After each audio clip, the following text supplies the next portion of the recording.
तो क्या किया, ये नियम ले लिए कि 3-3 रात्रि के अंतर से केवल कैथ के और बेल के फल खाते थे, वो भी 3 रात्रि के बाद में। 1 महीने तक तपस्या इस तरह की। दूसरे महीने में तृणपर्णो दिभिशीर्ण, सूखी जो घास है, पेड़ से पत्ते गिर के जो सूख जाते हैं, उनको खा करके 6-6 दिन के बाद वो भी 1 महीने तक तपस्या की। दूसरा महीना इस तरह निकाला। तीसरे महीने में 9 दिन के बाद केवल जल पिया जमुना जी का, तब जमुना जी वहां तक बहती थी। केवल जल पिया, खाया कुछ नहीं। चौथे महीने में ये भी त्याग दिया और केवल श्वास एक बार ले ली और 12 दिन तक श्वास को भी नहीं छोड़ा, यानी श्वास को पीना शुरू किया। 12 दिन के बाद में श्वास लेते और श्वास को खींच करके फिर श्वास बंद। 5वें महीने में तो श्वास को भी रोक दिया और एक पैर पर खंबे के समान खड़े हो गए। ध्यायन ब्रह्म पदे कहना तस्थौ स्थान रिवाचल, और चारों तरफ से मन को खींचकर अपने अंदर स्थित श्री हरि के स्वरूप का चिंतन करने लगे। क्या अर्थ हुआ इस बात का कि यानी सब तरह से बहिर्मुखीपन जितना तक था वो सबको त्याग करके वो अंतर्मुखी, और अंतर में जो नारद जी ने जिसका मंत्र दिया था उस मंत्र ने अपना प्रभाव दिखाया।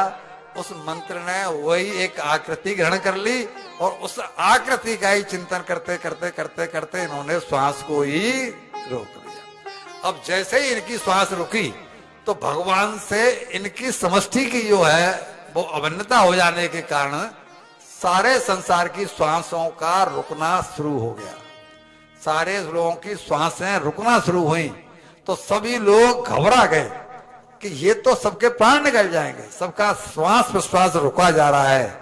देवता लोग घबरा कर भगवान की शरण में पहुंचे, प्रभु बचाइए, पता नहीं क्या हुआ है सृष्टि में कि सबका प्राण रुके जाना है। तब भगवान बोले, डरो मत, मेरा है, मेरा भक्त मेरी तपस्या कर रहा है। मेरे नन्हे भक्त ध्रुव ने अपने चित्त को मुझ में लीन कर दिया है। कल हमने आपको सुनाया था कि वो जो व्हाट्सएप वाला सिस्टम है, जिसका चित्त पहले से भगवान के चित्तों में चरणों में चिपका हुआ है, जब नया ऐड करते हैं तो सबको मैसेज मिल जाता है।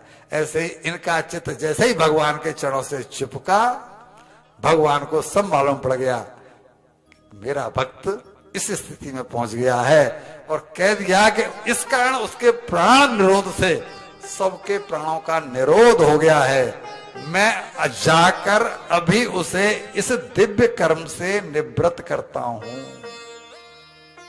अब सुनिए इसका अगला दोहा, श्लोक।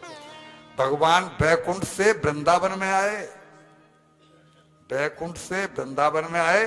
यहां भागवत में लिखा है, सहस्त्र शीर्षा पिततोद रुक्मता मदोर्वनम व्रत दिद्रक्षयागता, दिद्रक्षयागता, यानी भगवान दर्शन देने के लिए नहीं आए हैं, तब अपने भक्त ध्रुव के दर्शन करने के लिए आए। इसे कहते हैं भक्ति। हमने जिन लोगों ने याद हो किसी को, हमने पूछा था रामेश्वरम वाली कथा में कि भक्त की परिभाषा क्या। अगर एक शब्द में पूछा जाए कि एक शब्द में उत्तर देना है, भक्त की परिभाषा आपको एक शब्द में बतानी है, तो यदि कोई बता सकता हो तो उंगली ऊपर करे। अग्रवाल जी आपने सुना था, आनंद जी आपने भी सुना था, प्रभु जी आपने भी सुना था, अल्लाह जी आपने भी सुना था, आपने भी डॉक्टर साहब सुना था। जितने लोग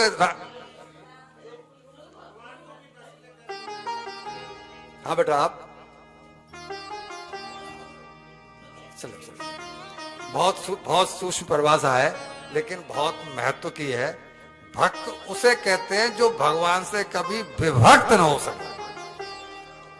एक शब्द में परिभाषा मीन्स मनसा वाचा कर्मणा, जो तीनों से